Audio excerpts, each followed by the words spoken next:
భారత విదేశాంగ మంత్రి ఎస్ జయశంకర్ టర్కీకి సంబంధించిన ఇటీవల ఘటనలో గట్టి హెచ్చరికలు జారీ చేసిన విషయం బాగా చర్చనీయ అంశంగా మారింది. ఇది ప్రధానంగా టర్కీ అధ్యక్షుడు ఎర్డోగాన్ ఐక్యరాజ్య సమితి యుఎన్జిఏలో కాశ్మీర్ విషయంపై తీసుకున్న స్టాండర్డ్కు భారత్ ఇచ్చి బలమైన రెస్పాన్స్తో సంబంధం కలిగి ఉంది. జయశంకర్ టర్కీని డిప్లొమాటిక్గా షట్ డౌన్ చేశారు. భారత్ గట్టి హెచ్చరిక ఎందుకు? 2025 సెప్టెంబర్లో ఐక్యరాజ్య సమితి జనరల్ అసెంబ్లీ యుఎన్జిఏ 80వ సెషన్లో టర్కీ అధ్యక్షుడు ఎర్డోగాన్ మళ్లీ కాశ్మీర్ అంశాన్ని లేవనెత్తారు. కాశ్మీర్ సమస్యను యుఎన్ రెజల్యూషన్ల ఆధారంగా డైలాగ్ ద్వారా పరిష్కరించాలని భారత్ పాకిస్తాన్ మధ్య ఇటీవల సీజ్ ఫైర్ టర్కీ సంతోషంగా ఉందని చెప్పారు.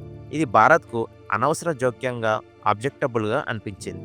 భారత విదేశాంగ శాఖ MEA spoke person Randeep Jaiswal వెంటనే రియాక్ట్ అయ్యారు. ఎర్డోగాన్ వ్యాఖ్యలు అన్వాంటెడ్ మరియు గ్రాస్ ఇంటర్ఫియరెన్స్ అని పేర్కొన్నారు.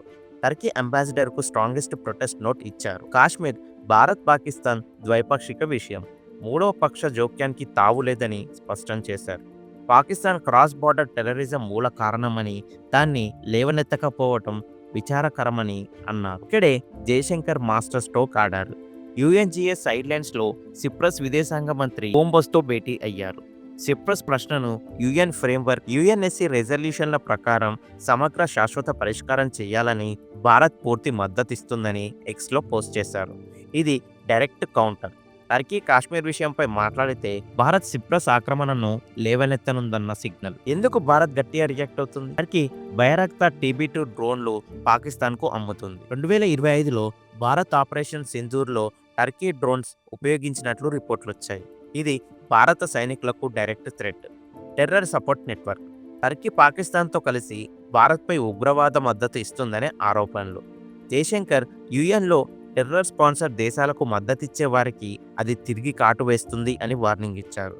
ఇది టర్కీకి clear message. India foreign policy shift. Modi era plus Jaishankar లీడర్షిప్లో భారత్ ఇక సైలెంట్ డిప్లొమసీ కాదు. Zero tolerance for terrorism, international అఫైర్స్లో జోక్యం సహించదు. Cyprus card effective. టర్కీ సిప్రస్లో ఆక్రమణ చేసి 50 ఏళ్లుగా ఉంది. భారత్ దాన్ని యుఎన్ ఫ్రేమ్వర్క్లో పరిష్కరించాలని మద్దతిస్తుంది. ఇది టర్కీకి మీరు మా ఇష్యూస్లో జోక్యం చేసుకుంటే మేము మీది లేవనెత్తామని రిటర్న్ గిఫ్ట్. Impact alliance. 2025 తర్వాత భారత్ టర్కీ రిలేషన్స్ మరియు టెన్షన్లోకి వెళ్తాయి. టర్కీ బ్రిక్స్లో జాయిన్ అవ్వాలని అనుకుంటుంది, కానీ భారత్ ఇలాంటి ఇష్యూస్ వల్ల సపోర్ట్ చేయడం కష్టమవుతుంది. భారత్ ఇక మళ్ళీ అల్టిమేట్ పాలసీతో బలంగా నిలబడుతుంది. టర్కీ లాంటి దేశాలు ఇలాంటి ఇష్యూస్ లేవనెత్తితే భారత్ కౌంటర్ చేస్తుంది. సిప్రస్తో భారత్ రిలేషన్స్ మరింత బలపడ్డాయి. 2025లో జాయింట్ యాక్షన్ ప్లాన్ 2025-29 సైన్ అయ్యింది. ఇది ప్రపంచానికి సంకేతం. భారత్ ఇక బలహీన దేశం కాదు, గ్లోబల్ స్టేజ్పై అసర్టివ్గా ఉంటుంది. ఈ ఘటన భారత డిప్లొమసీలో ఒక మైలురాయి. జయశంకర్ లాంటి లీడర్తో భారత్ ఇక డిఫెన్సివ్ కాదు, అఫెన్సివ్గా రెస్పాండ్ చేస్తుంది. టర్కీకి ఇది బిగ్ లెసన్ అయ్యింది. జై హింద్.